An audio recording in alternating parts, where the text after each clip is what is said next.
Bueno, buenas tardes. Vamos a dar inicio a la segunda mesa. El panel es sobre desafíos de la articulación interinstitucional en atención de casos. El primer expositor era el doctor Alejandro Morlachetti, tuvo un problema personal, no pudo llegar, pero se suma la doctora Graham a la exposición. Así que comienza en este momento. La primera expositora es Nancy Mujica. Ella es licenciada en Trabajo Social, subsecretaria administrativa a cargo de la supervisión de las intervenciones interdisciplinarias de los equipos de trabajo de la Oficina de Violencia Doméstica de la Corte Suprema de Justicia de la Nación, quien expondrá sobre la experiencia de la OVD en la toma de denuncias de niñas y adolescentes.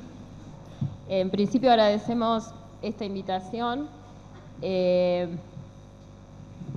Tenía 15 minutos para esta exposición y como siempre voy a empezar presentándoles lo que es la Oficina de Violencia Doméstica, porque en el área de las instituciones dedicada a la temática y especialmente desde la justicia es una institución relativamente nueva.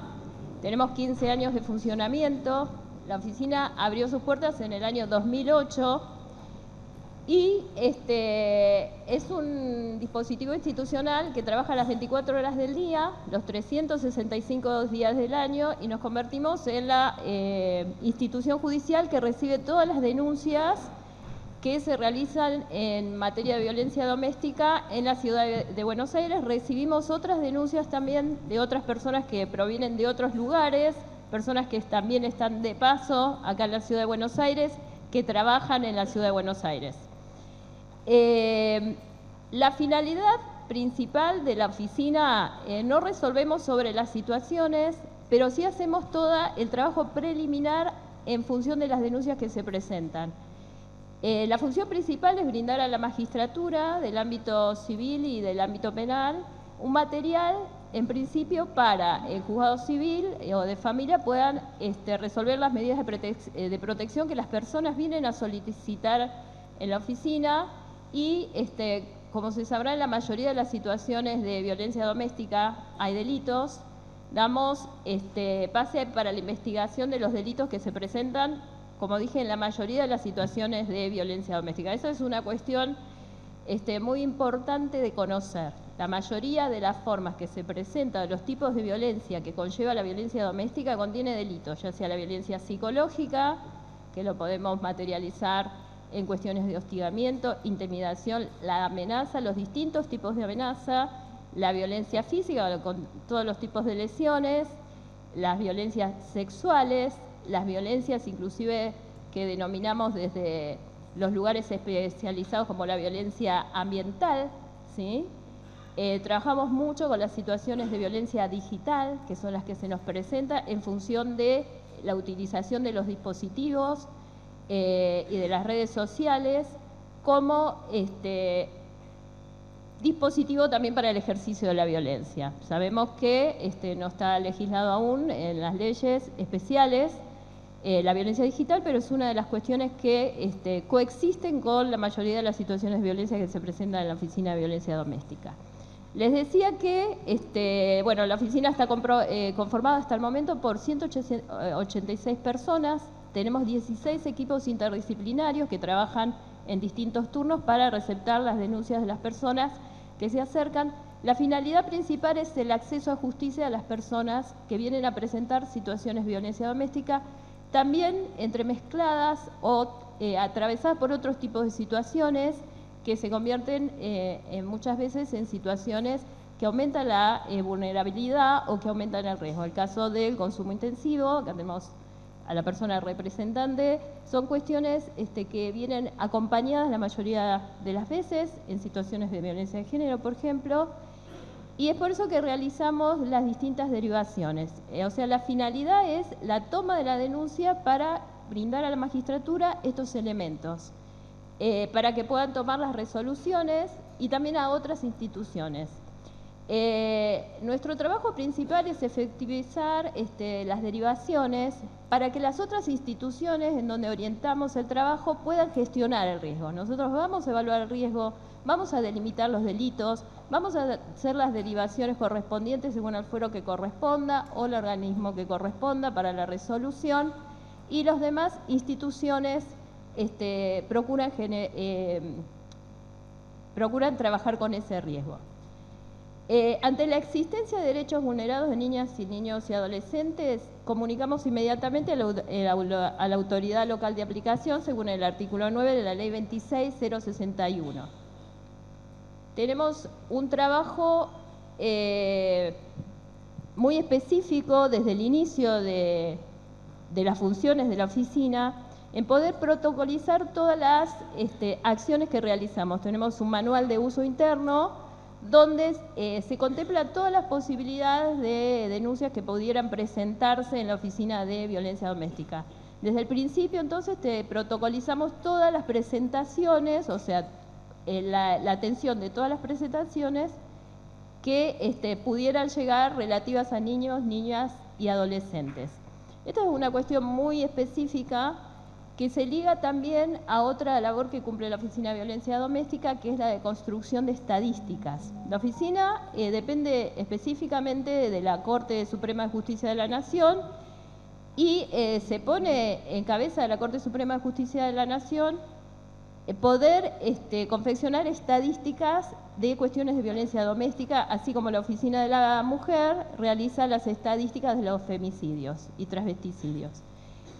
Nuestro propio sistema de recepción de denuncias nos permiten, mediante los variados instrumentos de registros que tenemos, que acompañan todo el procedimiento de la toma de denuncia, tener datos que están siempre actualizados. Si ustedes recurren a la página de la Oficina de Violencia Doméstica, van a encontrar distintas estadísticas y esas estadísticas están construidas con una modalidad de datos abiertos, o sea que ustedes pueden obtener toda la información que necesitan. Esto lo implementamos porque somos una institución que recibe mucha demanda de otras instituciones, organismos, inclusive de centros académicos, para que puedan contar con los datos y nuestras estadísticas en relación de los distintos trabajos que hacen y nuestra función principal o nuestro objetivo principal también en relación a la recopilación de esas estadísticas es que se puedan redireccionar las políticas públicas en materia de violencia doméstica. En lo estrictamente relacionado con la toma de denuncia en violencia contra niños, niñas y adolescentes, la oficina va a receptar las denuncias de representantes legales o terceras personas. La mayoría de las veces vienen a realizar en distintas circunstancias o bajo distintos contextos personas terceras que pueden ser un familiar, una docente, algún vecino o alguna vecina y el representante legal de los niños, niñas y adolescentes, que son las personas que van a venir a exponer las situaciones de violencia, de maltrato que estarían recibiendo estos sujetos. También recibimos muchas comunicaciones telefónicas, muchos mensajes por mail de todo el país, de personas que nos consultan en relación a las causas que ya están en trámite y que se inician a partir de la intervención de la Oficina de Violencia Doméstica o de otras situaciones que se generan en otros contextos. Hemos tenido que diversificar mucho el trabajo de la oficina, que en principio fue creada, como les decía, para esta recepción de denuncia, pero tenemos una demanda muy variada de otras cuestiones. Entre estas, las cuestiones de comunicar, ¿sí? Muchas veces también las personas se acercan a la oficina solamente para pedir orientación, ¿sí? Orientación sobre situaciones que conocen, más cercanas, más lejanas. Decía entonces que la mayoría de las denuncias que se quieren formular en la oficina y que tienen como sujetos niños, niñas y adolescentes son comunicadas por personas mayores, o sea, sus representantes o terceras personas. Y cuando se acercan menores, si son mayores de 14 años, realizamos enseguida la consulta de la guardia permanente, ¿sí? O a los defensores, que son las personas que nos van a habilitar o no que podamos tomar esas denuncias. La siguiente. Sí, con perdón, Este gráfico nos muestra del total de las denuncias que recibimos en la Oficina de Violencia Doméstica. Cuando me refiero al total de la denuncia, hablo de todos los tipos de violencia o de todas las modalidades de violencia que se presentan, ya sea la violencia de género, la violencia a personas mayores y las violencias hacia niñas, niños y adolescentes. Esta estadística es del año 2022 y nos dice que 4 de cada 10 denuncias recibidas en la OBD fueron derivadas al Consejo de Derechos de Niñas, Niños y Adolescentes dependiente de la Ciudad de Buenos Aires. ¿Esto por qué? Porque en estas denuncias, o sea, de 4 de cada 10 denuncias, había derechos vulnerados de niñas, niños y adolescentes. Esto se refiere a que eran denuncias específicas sobre maltrato o alguna otra vulneración de derecho, la mayoría de las veces relacionada con situaciones de violencia hacia las niñas, niños y adolescentes, que en el devenir de esa intervención se han develado.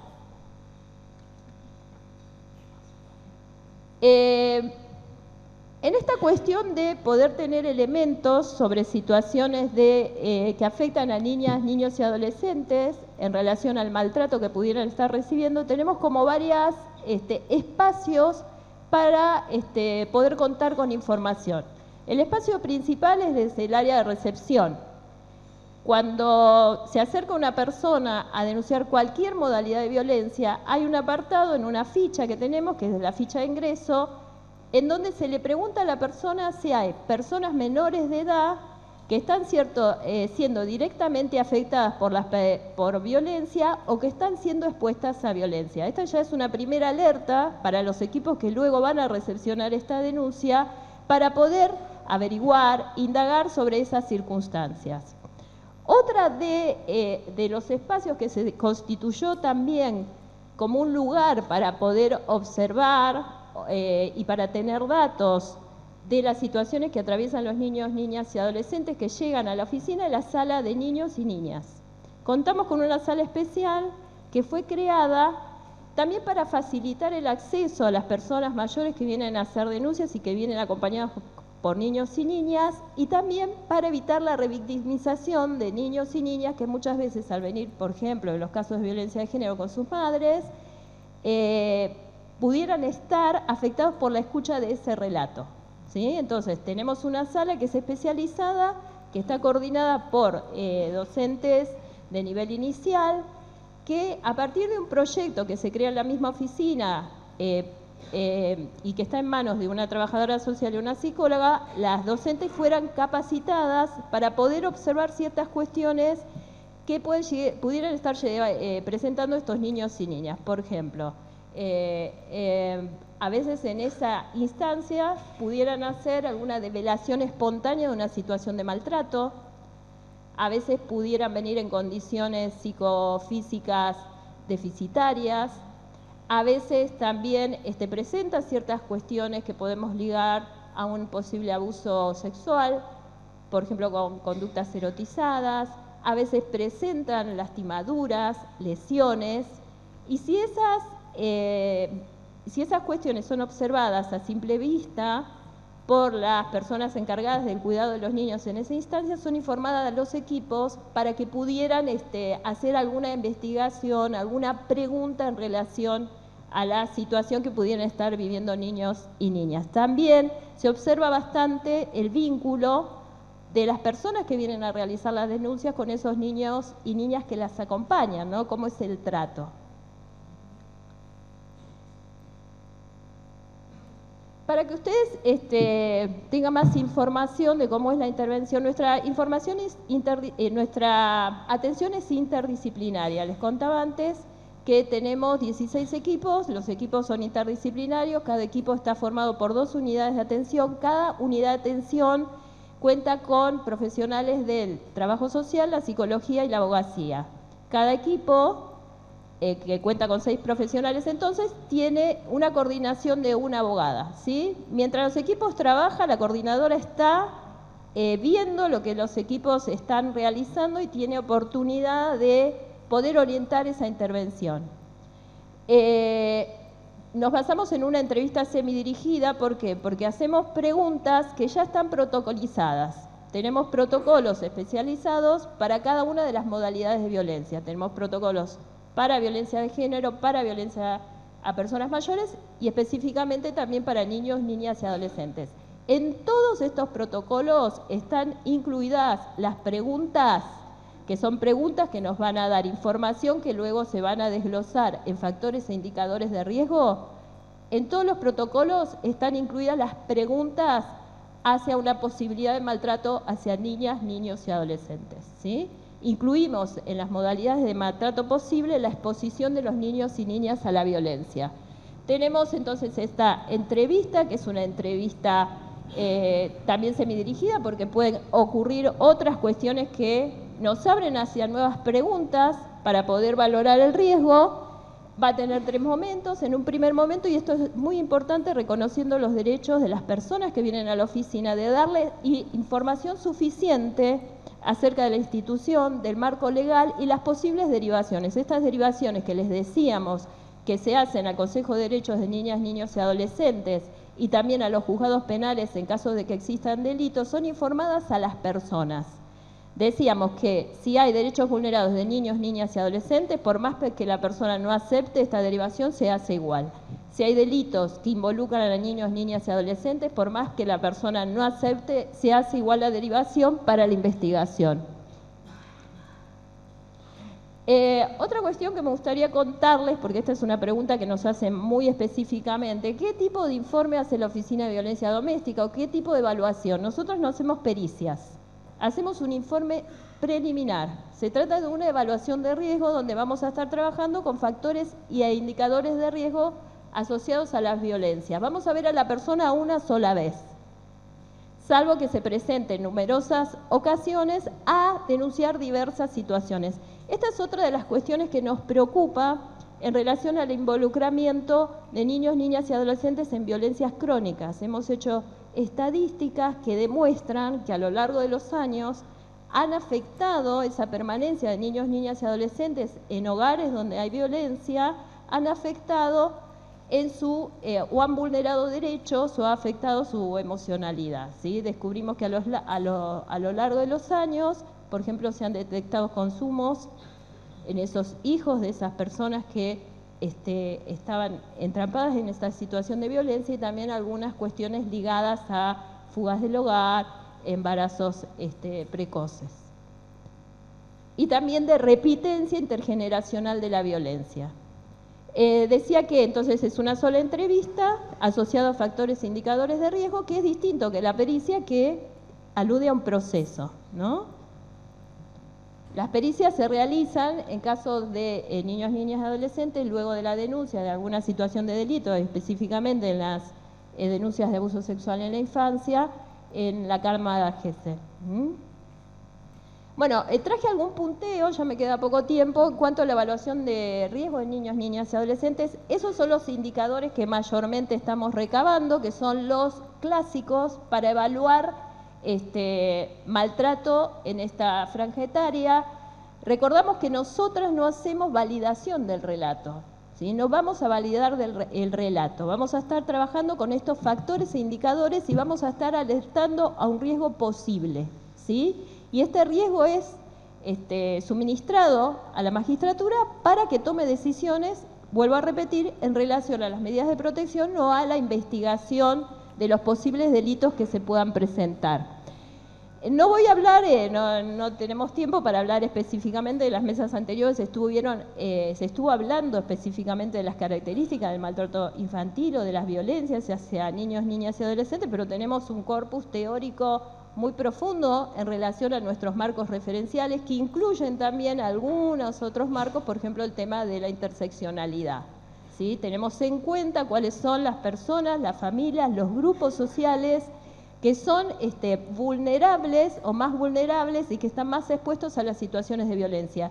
Estos también nos permiten tener una lectura, si nos manejamos a veces con algunos indicadores que son clásicos, en torno a la evaluación del maltrato infantil, por ejemplo, el tema de las negligencias, podemos tener, digamos, una mirada que sea un poco más amplia si tenemos la mirada de la interseccionalidad y también de la perspectiva de género, ¿no? No podemos rápidamente decir que un niño o niña, por escasez alimentaria o por escasez de vestimenta, está siendo maltratado por esa familia, sino que podemos decir que hay circunstancias, y anteriormente en el panel anterior hablaron de eso, que atravesaron esa familia. Esto no quiere decir que se hagan las derivaciones correspondientes para que pudieran acompañar en un proceso de mejora. Esta es otra estadística que quería compartir, que es una estadística del año 2022, que nos dice que el 34% de las personas afectadas en las denuncias realizadas fueron niñas, niños y adolescentes. Del total, 4.674 niñas, niños y adolescentes, 6 de cada 10 eran menores a los 11 años, hubo 8 de otros géneros, 61% concurría a nivel primario y 203 tenían algún tipo de discapacidad, que era el 4,3%. Hay una cuestión también que nos alerta en relación al tipo de maltrato entre niños y niñas. ¿Quiénes son las personas más afectadas? Son las niñas.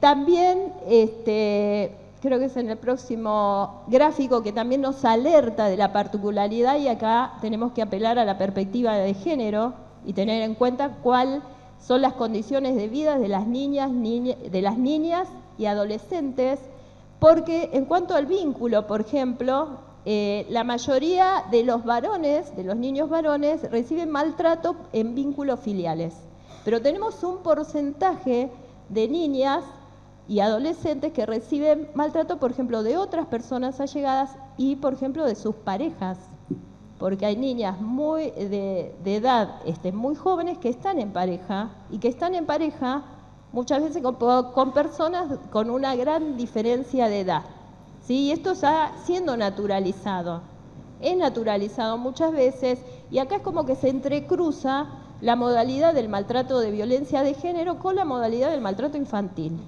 ¿sí? Entonces, esa es otra de las cuestiones que ustedes, viendo las estadísticas, pueden fácilmente descifrar. Tenemos la mayoría de las personas que ejercen la violencia son los varones, la mayoría de las personas denunciadas son los varones. Este es un gráfico que nos muestra los tipos de violencia. Recabamos todos los tipos de violencia que se presentan en las diferentes situaciones de violencia. Encabeza siempre la violencia psicológica. Sabemos que la violencia psicológica acompaña a los otros tipos de violencia siempre. Puede haber violencia psicológica y violencia física. Está siempre en las situaciones de abuso sexual, muchas veces iniciando esta cuestión del abuso sexual hacia las niñas en forma de intimidación, en forma de algún tipo de hostigamiento, en forma de miradas. Nos relatan mucho las niñas y las adolescentes el tema del temor de las miradas, ¿sí?, de los varones, ¿no? Y ahí es como, a veces se convierte eso en un terreno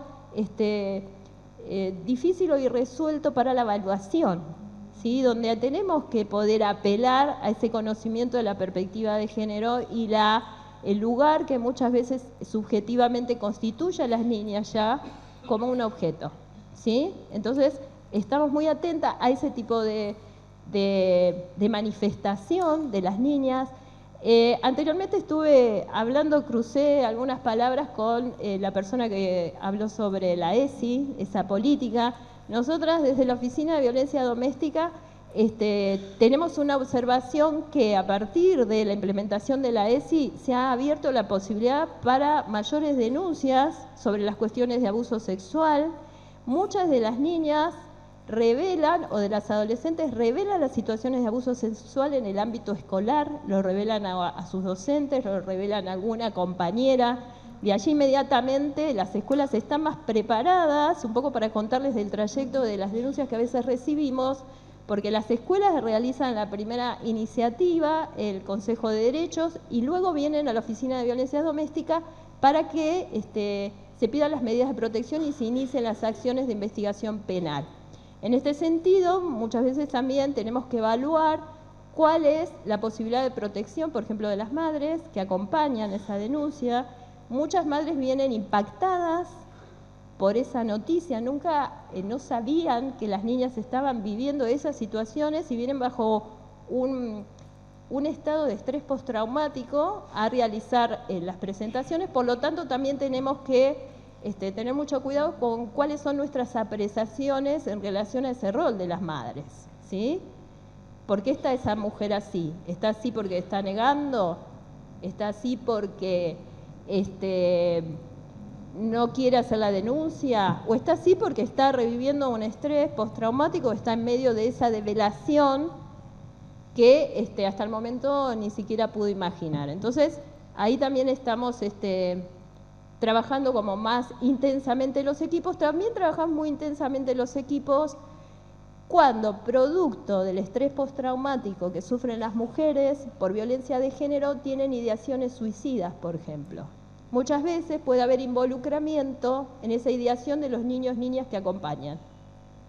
Cuando se presenta uno de esos casos, tenemos que prestar especial atención para poder un poco indagar sobre estas cuestiones, ¿sí? Así como también indagamos e incluimos con altísimo riesgo a niños, niñas y adolescentes cuando los varones violentos o cuando los varones que ejercen violencia hacen amenazas extensivas a los niños y a las niñas, ¿sí?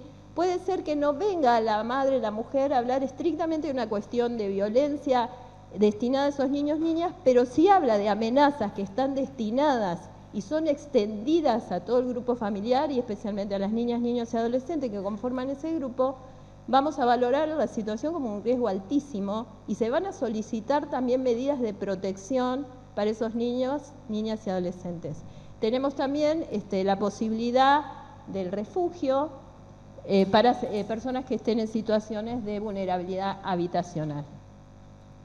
Bueno, estos son los niveles de riesgo que también podemos recabar. Tenemos los riesgos más altos, que es el riesgo alto o altísimo. El 45% de las niñas y adolescentes mujeres se hallaban en una situación de altísimo o alto riesgo, en relación a un 38% para los niños y adolescentes varones. Este es un informe que hicimos el año pasado en relación a la violencia hacia niños, niñas y adolescentes. Ustedes los pueden encontrar en la página del OBD. Ahí tenemos todos los informes que venimos haciendo desde que casi se creó la Oficina de Violencia Doméstica, y eso se hizo específicamente de los años 2020 y 2021. Sí, van a tener todos los datos de las especificidades de las violencias hacia los niños y niñas. Tenemos un número de 157 niños, niñas y adolescentes que se presentaron solos o solas y en forma espontánea a la oficina, ¿sí? A veces algún niño, niña o adolescente recurre solo. Teníamos un caso de un adolescente que vino en bicicleta por la noche solo a hacer una denuncia, ¿sí? Escapando de una situación de violencia en su casa. Entonces, rápidamente se arma el dispositivo de contención, ¿sí? Tenemos que trabajar mucho con la articulación. Al trabajar la oficina las 24 horas del día, tenemos que tener muy aceitado el tema de las derivaciones y la articulación con las otras instituciones, porque como no tomamos las decisiones, sí tomamos la decisión sobre la intervención, sí tomamos la decisión sobre la modalidad en que se va a transformar el dispositivo para recepcionar ciertas cuestiones. Tenemos un médico, tenemos un equipo médico. El equipo médico va a hacer todo el trabajo de revisar las lesiones, va a calificar las lesiones y va a hacer las derivaciones. En caso de abuso sexual, no va a hacer las revisaciones que hacen a los protocolos, sino que va a estar orientando a que se haga el protocolo en las instituciones que correspondan. Vamos a hacer derivaciones para que se continúen tratamientos o porque se inicien tratamientos médicos, pero no hacemos las revisaciones en los casos de abuso sexual. Sí que estamos trabajando bastante y siempre con el tema del protocolo en caso de abuso sexual para todas las edades, porque, digamos, tenemos que recolectar las pruebas. Bueno, la idea era un poco comunicarles estas cuestiones. Tienen ustedes para poder ingresar también a las estadísticas y tener más conocimiento de nuestro trabajo. Bueno, muchas gracias.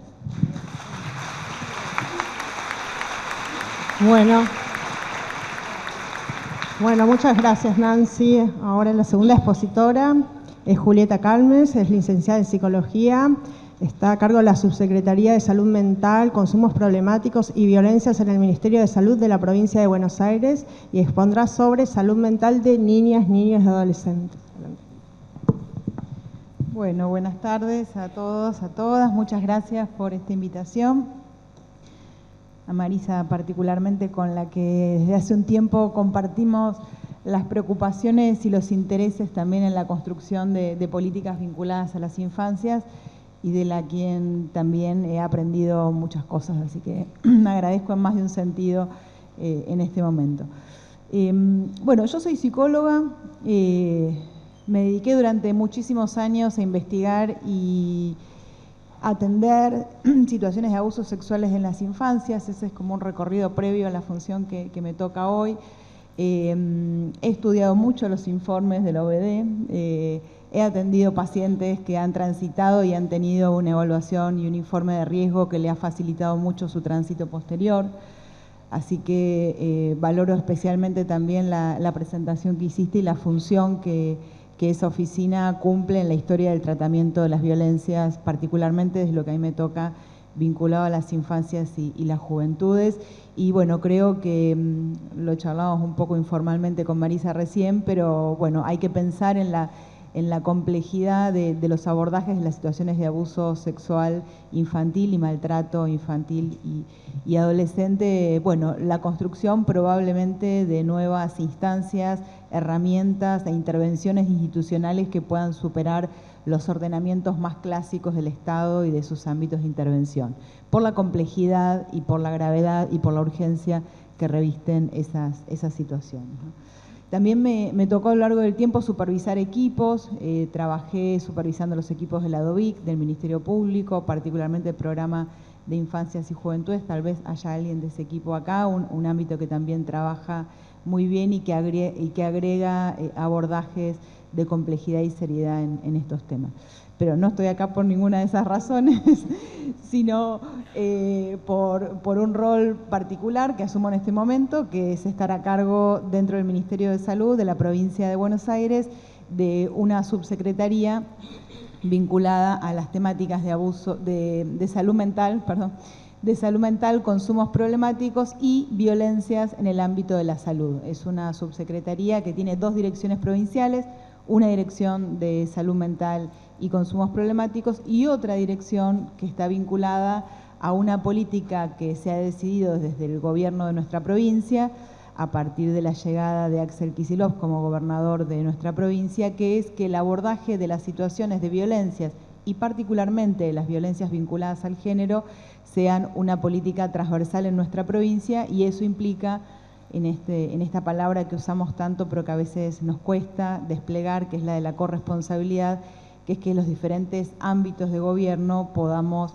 asumir también en relación a nuestras instituciones, nuestras prácticas, nuestras miradas, nuestros lenguajes, también lo que nos toca respecto de asuntos complejos como son las violencias, y en ese caso la constitución de una dirección provincial de violencias dentro del ámbito de la salud, bueno, era una deuda que nuestro gobierno tenía en relación a cómo pensar las instituciones de salud, los hospitales, los centros de atención en salud y los de salud mental pueden tener una mirada, una práctica y un ordenamiento de esa parte que nos toca a quienes trabajamos y hacemos salud, y en nuestro caso también salud mental, ¿no?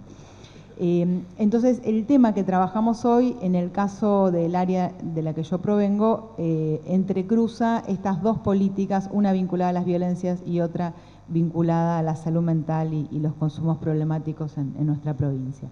Y particularmente las infancias, bueno, también quienes trabajamos en el ámbito de la salud mental sabemos que las situaciones de violencia temprana en la vida de los niños y de las niñas, todas las situaciones tempranas forman parte de nuestros aprendizajes teóricos, conceptuales, clínicos, dejan marcas y constituyen quienes somos a lo largo de la vida. No es un destino, también hace falta volver a decirlo, ¿no? Por eso hay oportunidades de hacer también con la historia diferentes recorridos, pero sí son marcas que tienen un impacto y que nosotros tenemos la responsabilidad también de decir, quienes trabajamos en salud, y además tenemos algunas responsabilidades, que tanto la prevención como los buenos abordajes cuando las violencias se presentan también son determinantes a nivel futuro de la vida de las personas, de muchos de sus padecimientos, sus sufrimientos, algunos de los cuales se configuran bajo diagnósticos y muchos otros no.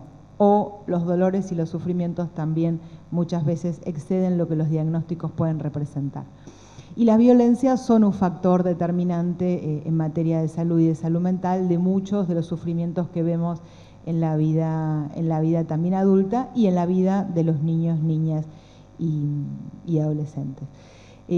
Por eso siempre que nos encontramos ante el momento de tomar decisiones y de desplegar y de construir políticas vinculadas a las infancias y las juventudes en las temáticas que hacen a las violencias, es una tensión, ¿no? Cómo construir un posicionamiento y un abordaje de esas situaciones que por un lado no psicologice la dimensión de la violencia, es decir, que no haga pasar por el lado de los sufrimientos y los padecimientos lo que tiene como origen una causa de violencia y que requiere como primer intervención, por supuesto, la interrupción de esa violencia, y ningún tratamiento va a resolver una situación en la que la violencia no se haya interrumpido, ni se hayan reconfigurado las condiciones de cuidado para un niño, pero a la vez tampoco desatender aquellos efectos que en el campo de la subjetividad y de la salud mental producen las situaciones de violencia que han vivido muchos niños, niñas y adolescentes. Entonces, en esa tensión,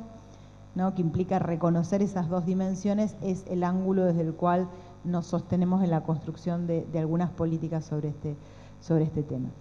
El año pasado nosotros elaboramos una guía de abordaje de las situaciones de abuso sexual en la infancia en el sistema de salud. Forma parte de esto que decíamos de las deudas, y se propone como una herramienta que el propio Ministerio ha construido para el ordenamiento de un recorrido en el abordaje del tema. Está planteado también en las diferentes etapas, ¿no?, en las que pueden surgir el encuentro con personas que han atravesado o están atravesando situaciones de violencia. A veces eso aparece como una consulta en una guardia, a veces eso aparece en un consultorio de salud mental, en el marco de un tratamiento, a veces eso no aparece ni en una guardia ni en un consultorio y aparece dicho por otros, a veces aparece una preocupación de una escuela, es decir, de alguien que está atravesado por una situación de violencia que impacta su salud, pero que no está al interior de una institución de salud, y nosotros consideramos que, sin embargo, eso configura una situación de intervención para nuestro ministerio. Entonces, esta guía propone un ordenamiento de los procesos de trabajo y además supone algo que podría parecer obvio a esta altura de la historia, y que es la asunción por parte del Poder Ejecutivo y del Estado provincial de una legitimación respecto de la necesidad de que el abordaje de las violencias también sea parte de los abordajes de la salud. Es decir, que el propio Ministerio ordena también para los trabajadores un procedimiento y un conjunto de situaciones en las cuales pueden ser acompañados al momento de realizar tratamientos y también al momento, como nos pasa muchas veces, de producir denuncias, porque todos sabemos también que en el abordaje de las violencias, aquellos que intervienen cuidando a los niños y entre otros los tratamientos y los profesionales en el campo de la salud mental, también muchas veces son objetos de violencia, ¿no? Y bueno, es uno de los problemas complejos que tenemos también en este momento, que es la vuelta, ¿no?, de la violencia sobre los trabajadores que intervienen, haciendo informes, haciendo tratamientos, transmitiendo la gravedad de lo que está ocurriendo, transmitiendo que si no se interrumpen determinadas vinculaciones, los efectos en materia de salud mental y de daño emocional y psicológico pueden ser graves, ¿no? Muchas veces somos los que advertimos en los ámbitos judiciales el impacto que están produciendo estas situaciones.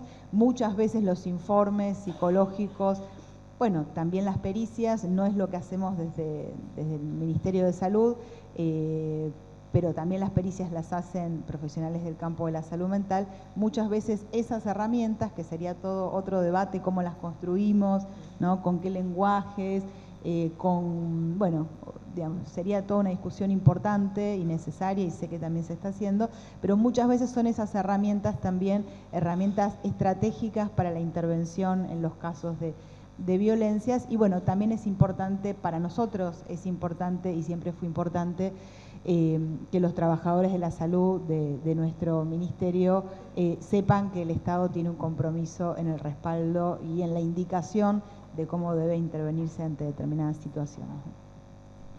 Entonces esa guía tiene como esa función, está en la página del Ministerio de Salud de la provincia, particularmente en la parte de la Subsecretaría de Salud Mental, y estamos trabajando en un proceso de implementación. Por otro lado, una decisión temprana que tomamos en materia de salud mental es la construcción de un programa de infancias y juventudes en salud mental. Tiene el nombre de Cuidado, Acompañamiento y Atención para las Infancias y Juventudes. Acá está Cintia Ramaciotti, que es la coordinadora del programa de infancias. Aunque parezca extraño, volvemos a decirlo una y otra vez, nuestra provincia no tenía una política de abordaje en materia de salud mental para infancias y juventudes. Es más, la subsecretaría de la que yo soy funcionaria en este momento tenía prohibido atender menores de 18 años. Miren la paradoja y la gravedad de la situación sanitaria que encontramos en la provincia. Y bueno, junto con lo que mencionaba anteriormente, del nivel de determinación que en las edades tempranas producen las vivencias y las experiencias en materia de salud mental, es, para usar la palabra más ligera que podría usar, una tremenda paradoja que un área de salud mental no haya tenido hasta este momento una política vinculada a las infancias y juventudes.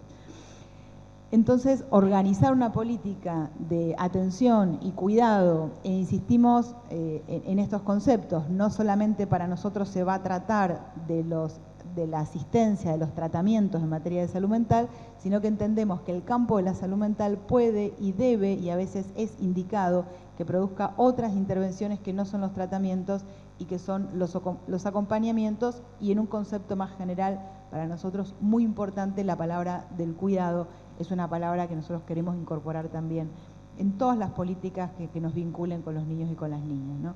Y es una responsabilidad como Estado y como adultos también incorporar la dimensión del cuidado con ellos.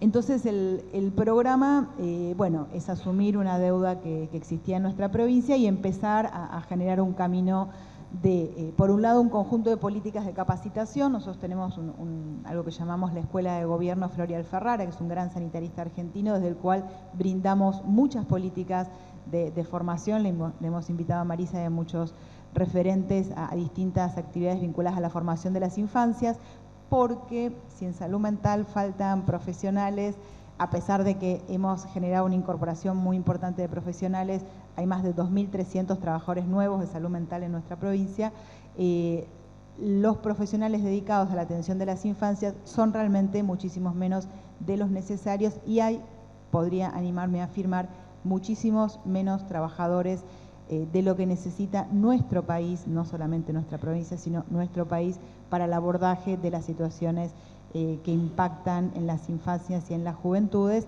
y particularmente las situaciones de violencia contra los niños son de las situaciones de mayor prevalencia en las consultas.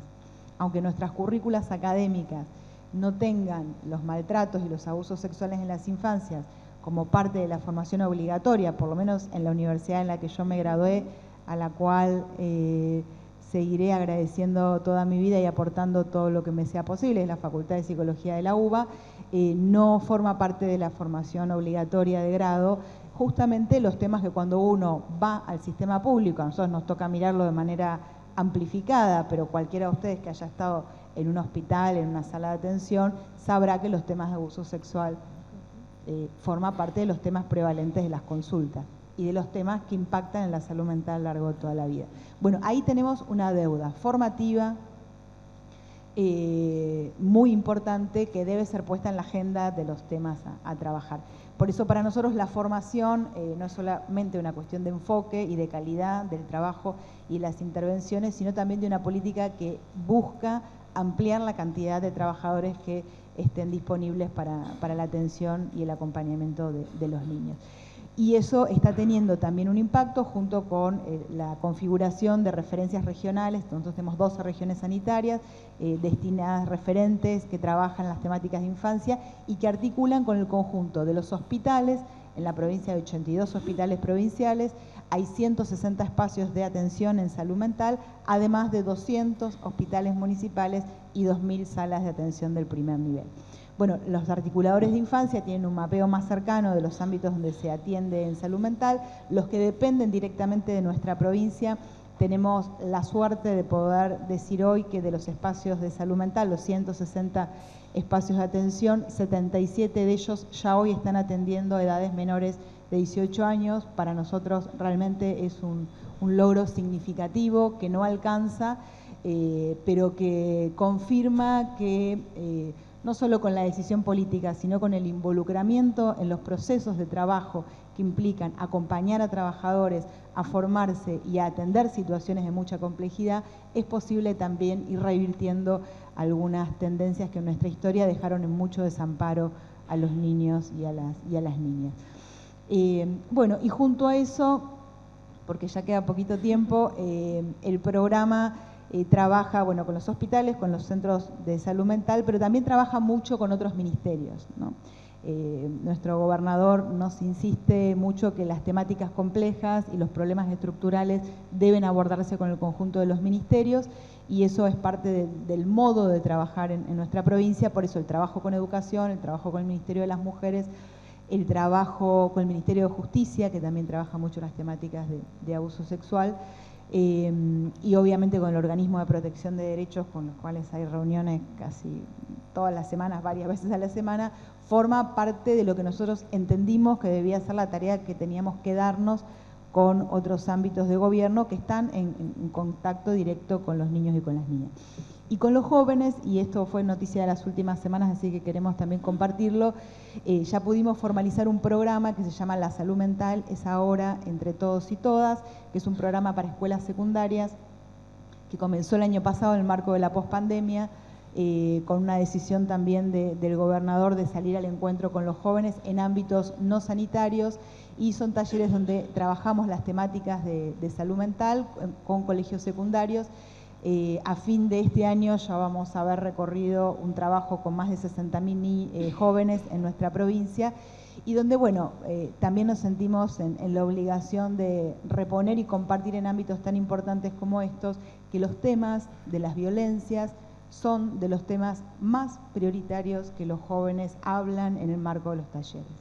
Que las angustias, las ansiedades, las depresiones, las ideas de muerte, los consumos problemáticos, todos esos temas sobre los que nosotros hablamos, vemos noticias, leemos, aparecen informes, y por supuesto que forman parte de nuestros asuntos, y que seguimos legitimando los diagnósticos y que son orientativos para los tratamientos, pero que también es importante saber que detrás de los diagnósticos, cuando uno indaga las fuentes de padecimiento, parte de lo que nosotros nos estamos encontrando es que la temática de las violencias forma parte de las fuentes de angustia y de sufrimiento más importantes que estamos encontrando en esa instancia de trabajo con talleres con los jóvenes, que nos permiten ver desde otro ángulo que es menos duro, porque en las consultas en salud mental o hospitalarias tenemos motivo de ingreso, motivo de egreso, una internación, pero no tenemos ese despliegue cualitativo que los talleres nos están permitiendo, o sí está en el 1 a 1 de los tratamientos, pero no una mirada más sistémica que podemos tener a partir de esto.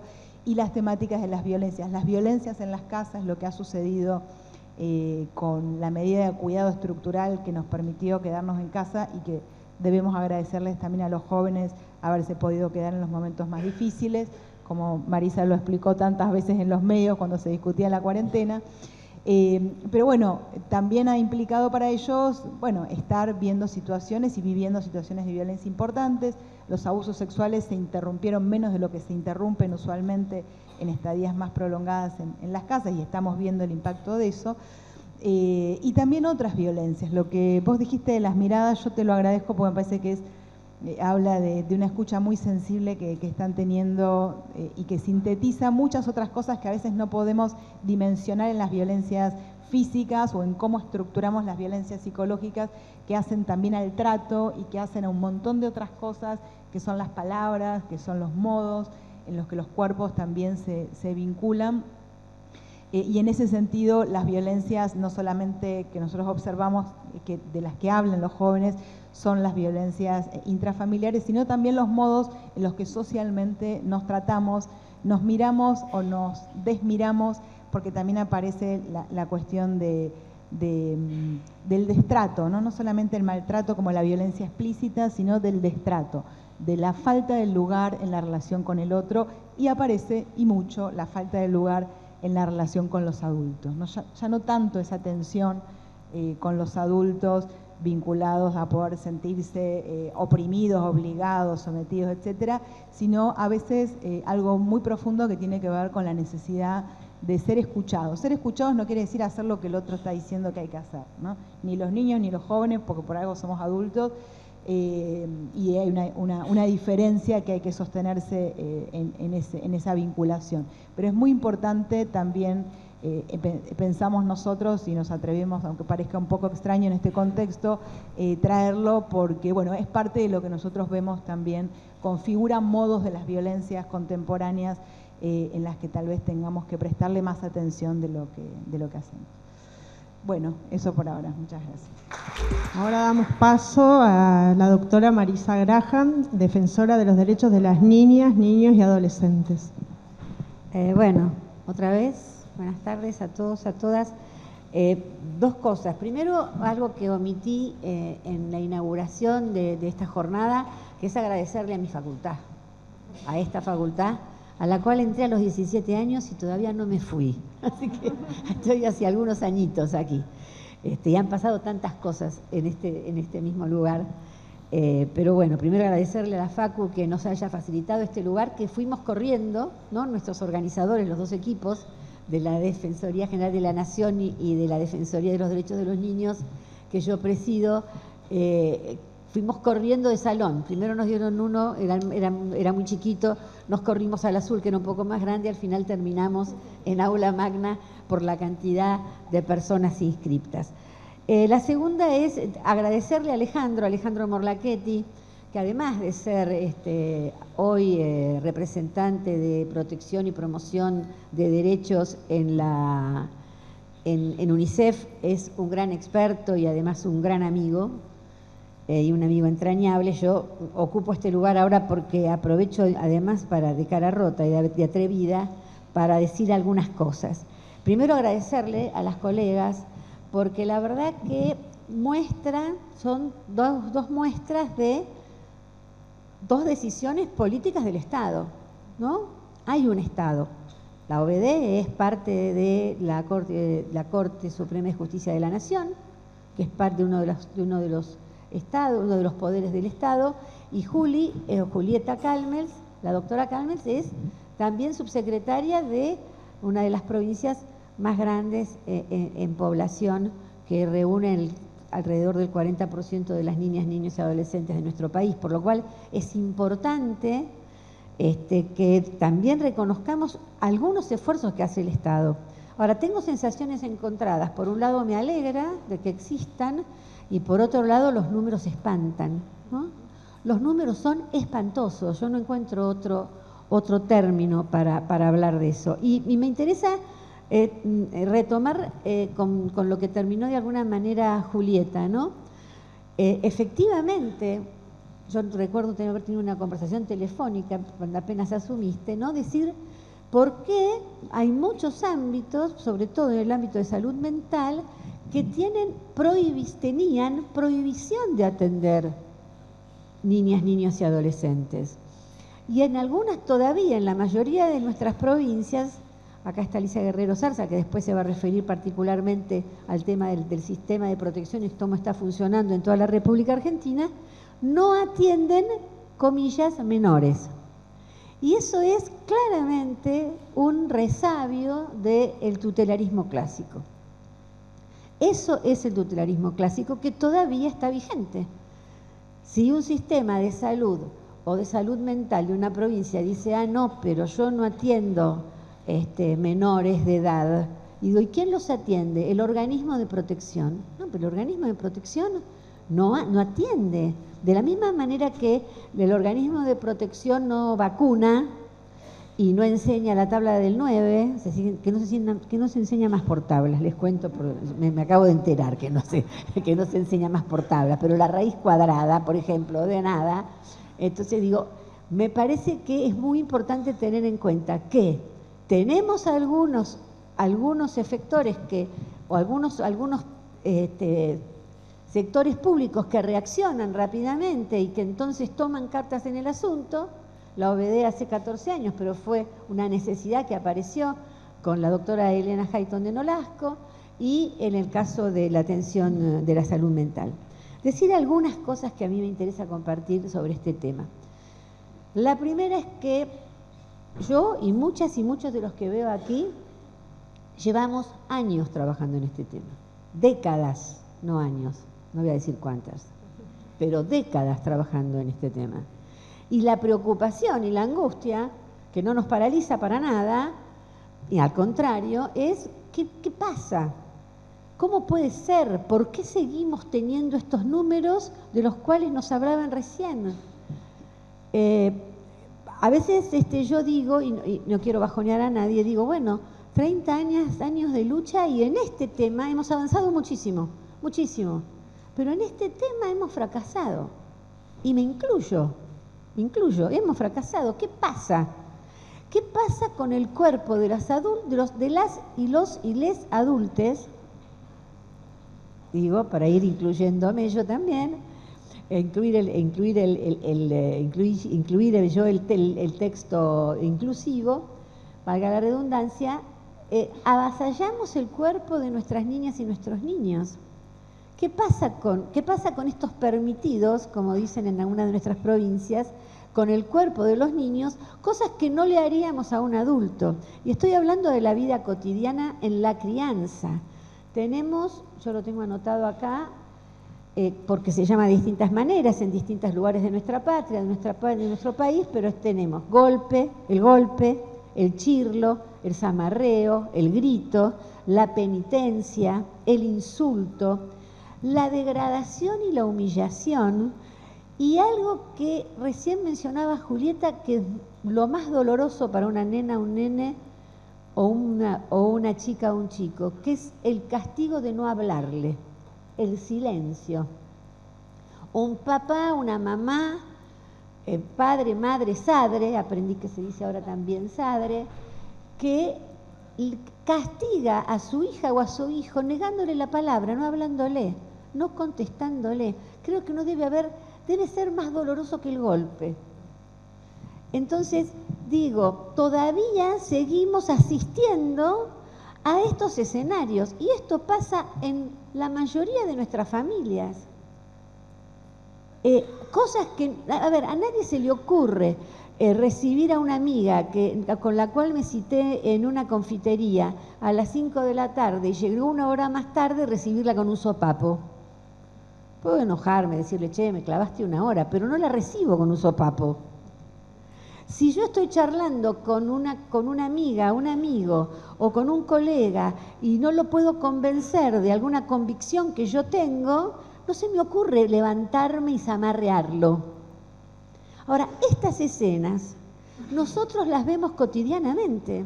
Yo a mis alumnos de grado, estoy acá lunes, miércoles y jueves, ya tomé el parcial, así que hoy tengo libre, ya no tengo que tomar el final la semana que viene. Yo le digo a mis alumnos esto, ¿no? Como clase práctica, un domingo de lluvia ir a un shopping para ver esto, el grito, el zamarreo, la humillación, la denigración. Y además hicimos un estudio, porque en aquel momento yo estaba en la Secretaría de Niñez, Adolescencia y Familia, se llamó ECOVNA, que les sugiero que la vean, es vieja, no están actualizados los números, pero allí surgió algo muy interesante, 25.000 familias, no es una muestra cualquiera. En las familias le preguntábamos a las mamás, a los papás, si había utilizado alguno de estos tipos de acciones, que iban desde acciones físicas hasta simbólicas, en la crianza y educación de sus hijos, y la mayoría, el 68% contestó que sí. Y la verdad, y además arrojaba otro dato. A los más chiquitos y más chiquitas era la violencia física. Pegarles, amarrearles, tirarle del pelo, el mechoneo está a la orden del día, pellizcarlos, etcétera. Pero los más, a medida que van creciendo, no es el golpe, el zamarreo lo que más se utiliza para educar o para criar, sino que es el silencio o la denigración y la humillación y el insulto.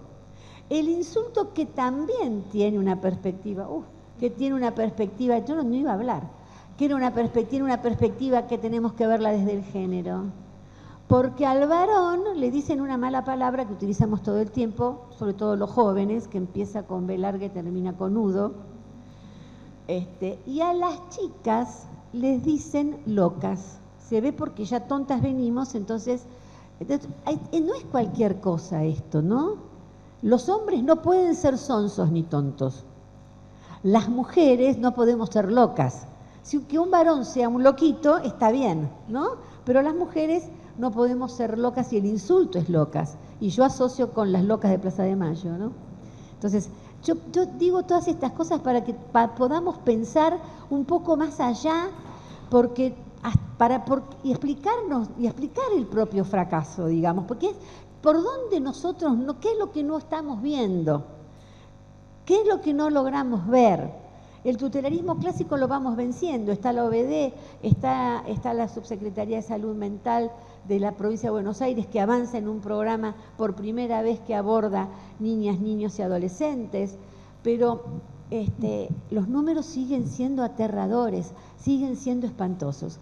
Y otra cosa que también empezó a suceder, que es el backlash, es decir, cómo se traslada la violencia a los peritos, psicólogos, abogados, trabajadoras sociales, que con un informe han, de alguna manera, hecho que se condene penalmente o civilmente una situación de violencia. Entonces tenemos profesionales amenazados, que tienen temor y ya no quieren hacer más informes, porque están asustados, porque van contra sus matrículas, contra sus trabajos y a veces hasta con amenazas particulares. Entonces, esto no es un tema que solamente no ha disminuido, para nuestra desgracia, sino que yo creo que ha tomado ribetes importantes. Y es cierto lo que decía en la inauguración la doctora Estela Maris Martínez.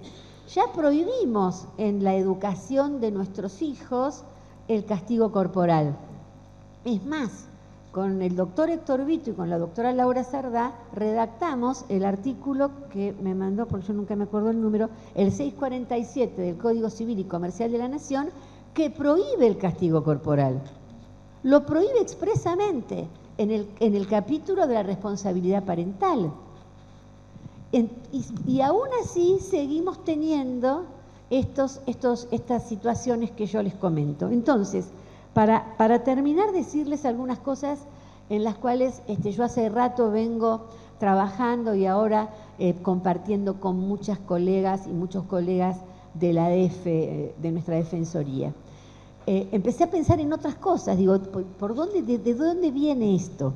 Entonces, como buena abogada que soy y analizada hace 30 años, empecé a buscar de dónde vienen algunos términos o algunas palabras y de dónde vienen, qué significan esas palabras.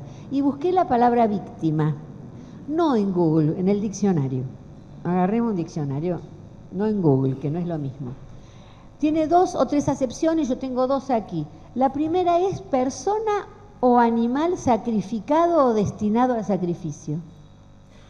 Esa es la primera acepción de la palabra víctima. Repito, persona o animal sacrificado o destinado al sacrificio. La segunda acepción es persona que se expone u ofrece a un grave riesgo en obsequio de otro. ¿No es muy impactante esto? Entonces, a la hora de atender, que es la parte que quiero señalar en los minutos que me quedan, a la hora de atender, cuidado, colegas, que los que están acá están comprometidos, no vinieron porque sí, no vinieron a cumplir con nada, esto no da números, no da puntaje, así que acá hay compromiso, no solo hay saberes, sino que hay compromiso. Cuidado cuando vamos a atender a una niña, un niño, o una chica, un chico víctima, que nuestras acciones, nuestra manera de intervenir, no sea acomodándola, apoltronándolo en ese lugar de víctima. Yo creo que la primera obligación que tenemos aquellos que atendemos, niñas, yo ya no más, digo, sigo hablando en plural porque la historia me puso siempre en ese lugar de atención directa, pero cuando atendemos a esta situación, la primera obligación que tenemos, lo mismo con las víctimas de trata, es sacarlos de ese lugar de víctima. Dejar que se sigan sacrificando en el nombre de un otro y un otro con mayúsculas. Esa es nuestra primera obligación para que no vuelva a estar destinado a otro sacrificio con un otro. Esa es una de las cosas que quería compartir con ustedes. Tengo la parábola de Moria, pero no tengo tiempo. Les recomiendo que la lean. Cualquier persona como yo, que es especialista en derecho de familia, tiene que haber leído el Antiguo Testamento. Es una buena lectura, además de ser un muy buen libro para leer. Es una buena lectura porque de allí sale toda nuestra organización familiar, por lo menos occidental y cristiana, más allá de las religiones, distintas religiones que se profesan en nuestro país y en la región. Pero digo la cultura, ¿no? Occidental y cristiana.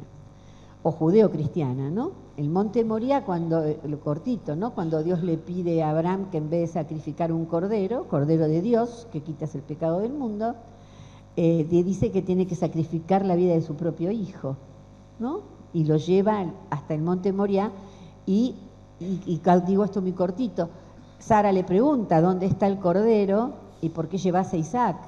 ¿Y dónde está el cordero? ¿Y qué responde Abraham? Alguna frase que nosotros repetimos permanentemente, que es Dios proveerá. O cuando yo era chica, en mi casa se decía, no quiero generalizar. Pero ese Dios proveerá viene de cuando Abraham le contesta a Sara, Dios proveerá.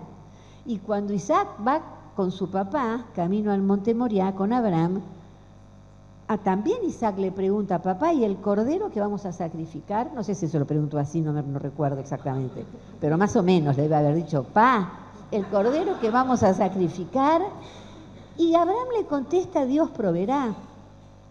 Y como está vinculado, la palabra víctima está vinculada al sacrificio y además al secreto, la violencia intrafamiliar y en particular el abuso sexual intrafamiliar es un secreto donde hay una víctima propiciatoria que la familia se guarda para sí.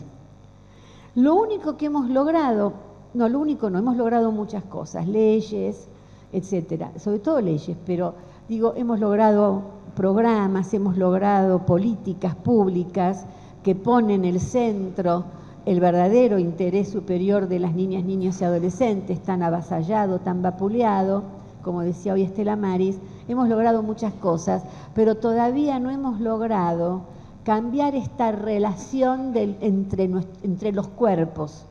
Y no hablo del físico, porque físico tienen los animales, nosotros tenemos cuerpo. En los cuerpos de los adultos, en relación al cuerpo de nuestras niñas, niños y adolescentes. Alguien dice siempre, el cuerpo de uno es sagrado, ¿no? Los cuerpos son sagrados, no en términos religiosos, en términos simbólicos. Entonces a mí me parece muy interesante que aquellas y aquellos que están hoy aquí presentes puedan tener estas cuestiones en la cabeza y pensarlas. Invito nada más que a reflexionar sobre esto, ¿no? A decirles de alguna manera, además, ¿quiénes son las víctimas propiciatorias históricas en la humanidad, en la historia de la humanidad? ¿Quiénes son? Los esclavos, los prisioneros de guerra, los adolescentes solteros en una época, los niños, las niñas, es decir, todos aquellos que reúnen la condición de excluido, aquellos que aún no pertenecen a la comunidad, decía Girard. Los invito a reflexionar y a que cada vez que atendemos a una nena, a un nene, tengamos la capacidad suficiente de generar un espacio que aloje su palabra. Y no es solamente aquella palabra que dice, sino aquello que calla. Bueno, muchísimas gracias.